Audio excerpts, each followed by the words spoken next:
Hola amigos, ¿qué tal? Estamos en Multiperspectiva, yo soy Balame Hecatl y el día de hoy tenemos una invitada muy especial, ella es Nidia Finol, ella es psicóloga, ha sido catedrática y es especialista en temas como género y violencia. ¿Qué tal Nidia? ¿Cómo estás? Encantada de estar, agradezco mucho la invitación y saludos a tu audiencia. Ja, nos da mucho gusto tenerte aquí. Oye, en general tengo ganas de platicar varias cosas contigo. Hay unos temas aquí muy interesantes. Los dos estamos muy metidos en asuntos de psicología y Así es. y quisiera que me platicaras en qué temas andas metida últimamente, qué cosas te han parecido interesantes. Bueno, como tú lo has dicho, hay varios temas que son indispensables para abordar, pero hay un tema que en particular me preocupa en los últimos tiempos y tiene que ver con algo que es cómo estamos enseñando la psicología, cómo se está enseñando, cómo esto incide en muchos aspectos de la vida real de las personas, no solo en los aspectos clínicos, sociales, etcétera, sino en los aspectos laborales. ¿Y por qué me refiero a los aspectos laborales? Porque siento que es una parte que no se ha difundido lo suficiente. Entender cuán importante es que en el ámbito laboral se tenga una perspectiva, digamos que adecuada de la psicología, que haga que las personas se sientan satisfechas con lo que están haciendo, que sean felices en sus trabajos, aunque parezca utópico, pero que además nosotros sabemos que cuando las personas se sienten contentas con lo que hacen, están satisfechas con los resultados de su actuar, bueno, pues producen muchísimo más. Claro, esto me trae a la mente este asunto de los experimentos de Frederick Taylor, en donde de hecho, si no mal recuerdo, es con una serie de trabajadores que están moviendo ladrillos o un asunto así, trabajo pesado, labor bastante física. Y los experimentos de Taylor entonces ven que hay una curva, o sea, si uno pone en matemáticas la producción que tienen estas personas haciendo trabajo pesado en un día de trabajo, perdón, podemos ver que claramente hay un nivel de producción sostenido al principio, un nivel bueno de producción, pero poco a poco va bajando, va declinando y entonces esto pues es algo que no les conviene mucho a los productores. Lo que se le ocurre a Taylor en este caso es dividir las horas de la labor del día para. Claro. Dice, si no mal recuerdo, es algo así como por cada hora de trabajo darles 15 minutos de descanso, una cosa así. Entonces, Sí, con este 15 minutos de descanso, aunque la producción baja a cero en ese momento, después volvían a subir los números y se dio cuenta que el simple hecho de que los trabajadores descansaran les daba mayor producción, lo cual en este sentido no se necesita. Hay muchos argumentos por los cuales un trabajador debe estar contento, pero hasta dentro de una visión de productividad pura, de matemáticas pura y de así. administración pura, Sí, es una opción bastante viable. No sé, ¿qué claro, opinas al y respecto? desde la psicología del trabajo, aplicada a las áreas laborales, estos son temas que son básicos, porque efectivamente Taylor, igual que Fayol, hicieron sus estudios con un método científico y con gran rigor, y los hicieron en temas de trabajo físico, básicamente, pero ahí se pudo comprobar lo que tú comentas. Cuando se da a las personas descanso, etcétera, rinden más. O sea, eso es un tema de productividad. Y esto es muy importante tomarlo en cuenta, porque si esto sucede en los aspectos en que las personas están desarrollando trabajo físico, es aún, me parece yo que es aún mayor el impacto cuando son otro tipo de trabajos, donde tiene que ver más el intelecto o ya no digamos la creatividad. La creatividad está reñida con la presión, con el trabajo difícil, tener que tener resultados instantáneos. Por lo tanto, una de las cosas que sí son más importantes es esta, tomar en cuenta la satisfacción de las personas. Es un tema que se ha dejado de lado y que últimamente ha saltado a la palestra. Este tema de la salud mental, no solo de las personas en todos los ámbitos de la vida, pero el ámbito laboral en particular, porque si nosotros ahorita estamos viendo Las personas que viven en las grandes ciudades como la Ciudad de México son personas que tienen 8 horas más o menos, más una hora de comida, digamos 9 horas en el ámbito laboral, y si eso les aumentamos fácil 2 horas o a veces más, puede ser hasta el doble, 3, 4 o hasta más horas de traslado, nosotros nos estamos dando cuenta de que tienen la mayor parte de la vida metidas dentro de estas dinámicas. Y si dentro de estas dinámicas no podemos sentirnos tranquilos, a gusto y satisfechos, pues tenemos una vida absolutamente infeliz. Y ya sabemos lo que pasa cuando las personas son infelices, hacen infelices a las personas que están a su alrededor. Pero esto nos impacta en el tema de la productividad. Que la división de trabajos nos permite que se pueda producir más barato y en mayores cantidades, a pesar de lo que se pierde en conocimiento y a pesar de lo que se pierde a veces en cultura y tradición y estas cosas que realmente no son del interés de la visión capitalista. Entonces yo siento que modificamos esta manera de vivir más cercana a ver nuestro trabajo, disfrutar el fruto de lo que hacemos, conocer todo un proceso, a simplemente ir y trabajar y laborar para algo que nunca vemos, o sea, solo ser parte de una línea de producción. Y yo siento que esto pues ayuda mucho a la infelicidad de las personas, o sea, rara vez se ve el capitalismo en este sentido de la influencia social que tiene, pero yo creo que es tremenda en muchos sentidos, ¿no? Pero directamente en la forma de vida de las personas creo que pues son un poco menos satisfactorias, ¿no? O sea, porque se va perdiendo la importancia de ese conocimiento, un poco como con lo que vemos hoy en día en el sentido de que cada vez vale menos un título universitario, por ejemplo, un posgrado, me refiero vale menos en un aspecto del sector laboral, ¿no? Porque el conocimiento es siempre valioso, sin embargo ese conocimiento como que pues aparentemente no tiene mucha cabida en el sistema moderno. Y efectivamente esto que tú dices es muy importante resaltarlo. ¿Por qué? Porque así como a los artesanos que se entrenaban desde aprendices y iban subiendo en la escala y cuando ya llegaban a ser maestros, como tú bien dices, todo el proceso lo tenían dominado y tenían una satisfacción personal porque hacían sus propios diseños, los llevaban a la práctica, veían el producto de su trabajo, estaba no solo la remuneración que tenían, sino la satisfacción personal, esto que incide en nuestra felicidad. Y tú has mencionado un tema muy importante, se pierde el conocimiento, pero como habíamos comentado, no se pierde ese conocimiento, sino que alguien más se lo apropia. Y las personas ahora que están en una línea de producción, en cualquier fábrica lo podemos ver, están las líneas de producción. Entonces, ¿qué pasó con ese conocimiento? Quien se apropió de él, lo seccionó y entonces cada persona solamente sabe un pedazo de ese conocimiento. Y lo hace automáticamente durante 8 horas y lo cual pierde el sentido del todo porque solamente tienen un pedacito. Y así sucede y efectivamente eso genera en la persona, genera enorme insatisfacción. Pero esto mismo, y lo cual es terriblemente grave, está sucediendo en las profesiones. Entonces, profesiones que licenciaturas que tú tardabas 5 años en estudiar, psicología, derecho, etcétera, pues ahora las estudias en 3. ¿Por qué? Porque ¿qué pasó? Pues que para el capital no sirven que un psicólogo o un abogado tenga toda esta gama de conocimientos que antes se requerían. Solo quiero que estén especializadas, por ejemplo, en la psicología, que se vayan a educación. Entonces no me importa que sepan bases biológicas de la conducta, se las quito. Tampoco me interesa que sepan estadística ni matemáticas, que tengan lógica matemática, yo para que los quiero, ese conocimiento va para afuera. Quitamos, entonces quitamos saberes, quitamos herramientas que son muy importantes. Entonces solamente psicólogos que se dediquen al tema social. Entonces ¿para qué tienen que saber temas clínicos? Bueno, sí, les damos una embarradita, pero no nos interesa que manejen.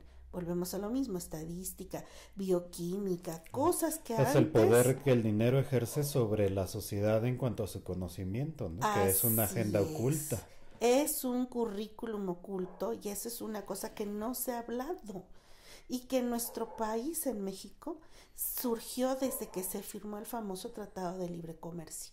¿Por qué? Porque entonces se impuso la visión de el lucro y del capital sobre la antigua visión humanista de el conocimiento es universal, ha sido construido a través de los milenios por la humanidad y no debe ser de nadie, es un conocimiento que debe ser público y que debe ser transmitido gratuitamente y necesariamente a todas las generaciones del porvenir.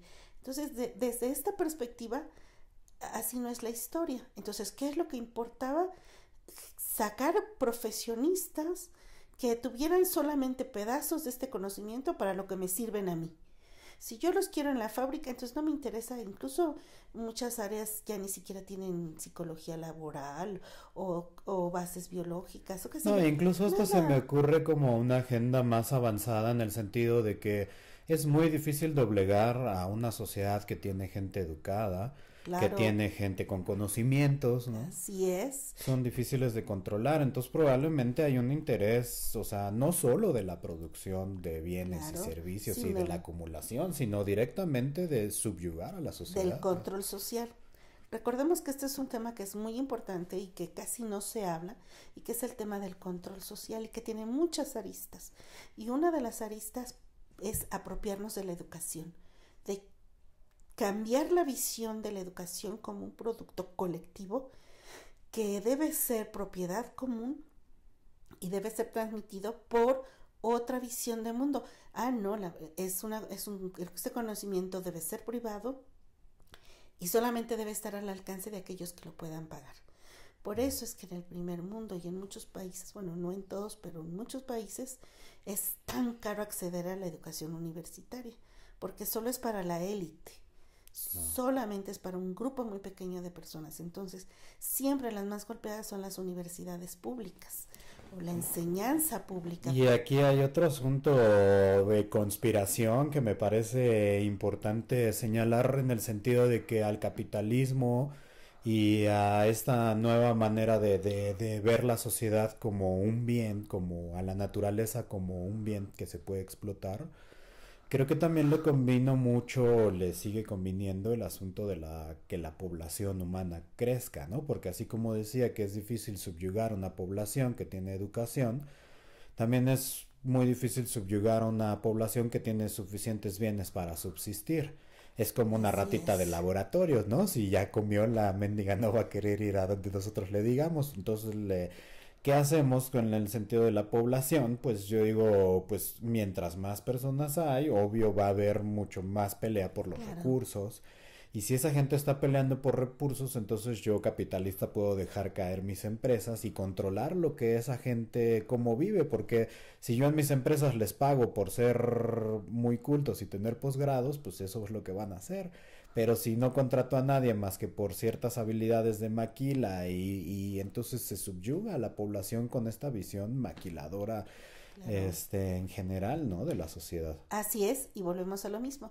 Eso trasladado a la perspectiva de las universidades, entonces vemos cómo es tan gratuito y tan terrible lo que se ha estado haciendo, como tú bien decías, es un abaratamiento de las profesiones. ¿Por qué? Porque ahora pues yo ya puedo, no es que no confundamos con la accesibilidad, que es muy importante. No tiene que ver con eso, tiene que ver con el control social, tiene que ver con que tú profesionista cada vez vas a saber menos de menos. Por Así lo es. tanto, y en la medida en que yo tengo seccionado el conocimiento y que no te doy ninguna herramienta para que puedas ligar, interrelacionar los distintos saberes, pues tú te vas a quedar con este pedacito. ¿Por qué? Porque yo solo quiero que resuelva los problemas de este pedacito.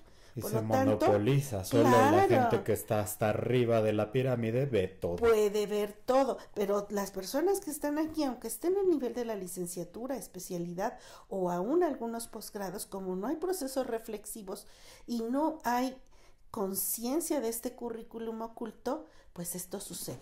¿Y qué pasó con los docentes universitarios? Pues antes era muy rico ver que en la universidad, bueno, en la Universidad Nacional, donde tuve el privilegio de dar clase, uno se encontraba un libro, un ponente, cualquier dato nuevo y rápido corríamos con los colegas, oye, mira, ya viste esto, mira, a ti te puede servir aquello, no sé, nos compartíamos la información. Pero ¿qué pasó cuando nos metieron en esta dinámica de competir unos con otros? Pues entonces la gente empezó a guardarse la información. Ah, porque si yo la comparto contigo, pues entonces ya no me dan a mí mi estrellita y esa estrellita significa que yo voy a ganar más, etcétera. Entonces nos empezaron a meter en un ambiente de competencia y eso es un ambiente que daña. Es No que es solo natural, daña, recordaba. claro, no solo daña la transmisión del conocimiento, si nosotros estamos en la docencia, hacia el alumnado, sino que también daña todo el tejido de la propia institución, Es que porque es eso, entonces se pienso que pierde la solidaridad, ahí el currículum oculto.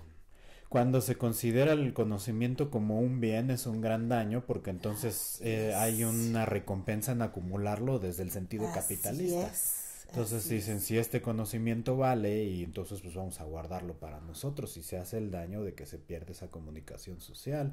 Y así también es. recordaba, y es que el sistema intrínsecamente no nos ayuda, ¿no? Es como decir, la honestidad no es buena en el capitalismo, ¿no? No, claro que Porque si no. yo tengo una tienda y vendo cosas igual y tú me dices, oye, me gusta esta camisa que vendes, ¿no? Entonces yo no te puedo decir, sí, pero si quieres la puedes comprar a mitad de precio en tal lugar en donde yo las compro y te sale súper bien, ¿no? O en el otro lugar de la esquina de allá puedes encontrar unas de mejor calidad y hasta más baratas, ¿no? O sea, no me sirve mucho ser muy honesto, me Así es. sirve mucho retener la información, manejar la información y a veces hasta simplemente mentir. Yo recuerdo, tal vez moviendo un poco el tema en el mismo contexto, como por ejemplo, los cigarros, ¿no? Así, si uno ve las campañas viejas de cigarros, los doctores de sí recomendaban Marlboro, creo, o Camel, y muchas industrias farmacéuticas han dicho, lo que nuestro medicamento es buenísimo, te cura súper bien y por supuesto no tiene ningún efecto secundario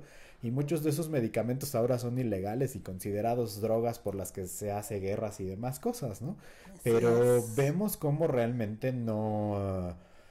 Pues es que es este asunto de mentir, ¿no? A las farmacéuticas no les importa decirte la verdad acerca de sus productos si ellos quieren hacer dinero o como las Claro, farmacéuticas N modelos capitales, ¿no? claro, la salud es lo de menos y esto lo han dicho premios Nobel en medicina, no decimos tú ni yo, lo han dicho fuerte y quedito y claramente a las farmacéuticas les interesa mantener enferma a la población. ¿Por Claro. qué? Porque así consumen sus productos y les interesa tener a la gente con ideas Sí, que hipocondriacas. sí, por supuesto, y que además están implantadas en la población, pero que les generan miles de millones en ganancias. Yo recuerdo, por ejemplo, con claridad el tema de la menopausia femenina, porque es muy interesante. Algún estudio, no recuerdo ahorita el dato exacto, en una tesis doctoral en antropología médica que se hicieron en comunidades rurales en Yucatán, con pueblos originarios mayas en donde las mujeres, por supuesto que no tienen ningún síntoma menopáusico, o sea, la menopausia les pasa por la vida como cualquier otra cosa, o sea, Mm. no pasa nada. Incluso cuando ella colateralmente metía preguntas así un poco capciosas y todo, les decían, bueno, ¿y qué te pasa? O sea, ¿tienes tú algún problema con esto? Sí, O sea, la claro. gente no lo entiende. Y lo que nosotros no entendemos es que por qué tenemos la idea de que nos va a pasar bochornos, que nos vamos a sentir mal, que vamos a tener problemas, Claro. bueno, gravísimos, hasta de trastorno mental, casi, casi, pues porque es la idea sutil que nos están vendiendo desde siempre. Ahora sí que ya sabemos, ¿no? En lo que antes llamábamos la caja idiota, la televisión, que estos comerciales, para que te sientas bien cuando tengas la No, menopausia, incluso toma esto, pensaba toma que aquello, en sí, este tema generalizado la calidad de vida, la salud no está en pro así del es. capitalismo, Por porque supuesto que una no, persona sana en no todos los consume. sentidos, psicológicos y físicos, pues no consume, exacto. Pero si Claro, esa persona tiene complejos, si esa persona siente que le va a dar el patatús, claro que le falta, o si de veras tiene problemas, porque también vemos en otro lado el claro, ataque o el descaro en cuanto a los problemas de alimentación que se han causado directamente por las empresas. Porque Así es. hablamos de una sustancia tremendamente nociva y adictiva que es el azúcar y Por varios ejemplo. derivados del azúcar que se usan industrialmente que son terribles. Y este tipo Ujú. de productos están en todos lados, están en refrescos, están en jugos, están en cereales, están, bueno, está en catsup, mostaza. O Claro. sea, a las empresas no les importa darnos ciertas sustancias porque ellos saben que nos vamos a hacer adictos a estas sustancias y abiertamente y pues a ellos les conviene, ¿no? Por supuesto, y por eso la lucha que acabamos de ver, por ejemplo, en nuestro Congreso, no querían el etiquetado, claro, claro que no quieren el etiquetado porque no quieren que nosotros veamos qué nos están dando y los efectos terribles que eso que tienen estos productos nos generan, desde el alimento para bebés hasta los geriátricos. Entonces es un problema gravísimo. Sí, creo que les han vendido muy bien esta idea a la mayoría de la población de que la calidad de vida está ligada al tener cosas materiales, Así al es. materialismo, ¿no? Porque yo creo que en otras épocas y en otras visiones de distintas sociedades en el mundo y a través de la historia, se han centrado en cosas diferentes y yo personalmente creo que es mucho más virtuoso una vida en donde uno pueda buscar conocimiento, en donde uno pueda buscar deporte, salud, expresión artística, o sea, hay un montón de cosas, no pongo una sobre otra porque cada quien va a elegir y también una parte de eso puede ser las posesiones materiales, no lo veo mal. Pero lo que creo es que la están confundiendo perfectamente a la gente que la felicidad es tener el coche, Claro, tener la es el ropa, poseer. tener estas fotos así en No los es el ser, yates. sino el tener. Y Y que se vea que tienes, así e es. incluso el que parezca que tienes, lo cual es todavía Aunque más ni tengas, ¿no? patético, no importa que tenga o no Claro. tenga, sino que parezca que yo tengo. Y entonces recordemos que es más fácil controlar consumidores que esclavos. Por lo tanto, yo tengo que generar en las personas necesidades que no tienen. Ujú, ¿Qué ujú. necesidades yo les puedo generar? Pues que sean delgadas, que sean jóvenes eternamente, pues lo cual absolutamente es contrario a nuestro ciclo vital. Entonces una persona como yo, por decir que no me pinto el pelo, que soy vieja y me encanta hacerlo y lo reconozco y qué maravilla lo que he vivido, pero esto genera mucha angustia.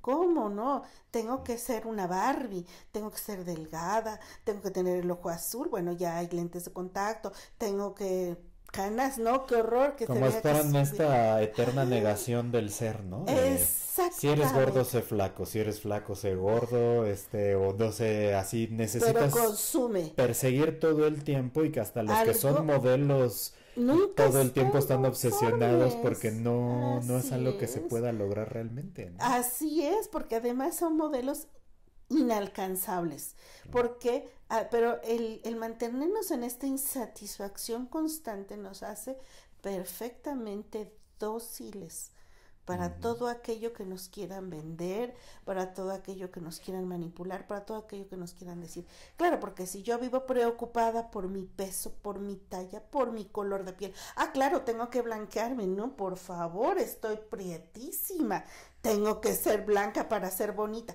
O sea, si yo estoy obsesionada con todas estas cosas, por supuesto que yo no me voy a preocupar por leer, por Claro. disfrutar, Y por, por por la vivir mi sociedad vida, o lo que porque, pasa en ¿qué? el mundo. Exacto, Claro. ¿cuáles son los problemas que hay en el mundo? ¿Cómo puedo incidir? ¿Cómo puedo apoyar? Etcétera. ¿Cómo puedo combatir la violencia si yo misma vivo inmersa en esta violencia contra mí? De tratar de meterme contra, ahora sí que como dicen por ahí, contra natura, que eso no es posible, en algo que yo no soy. En vez de ser feliz con lo que soy y disfrutar lo que tengo, y es algo que jamás voy a poder ser feliz porque nunca voy a poder tener un modelo de algo que yo no soy.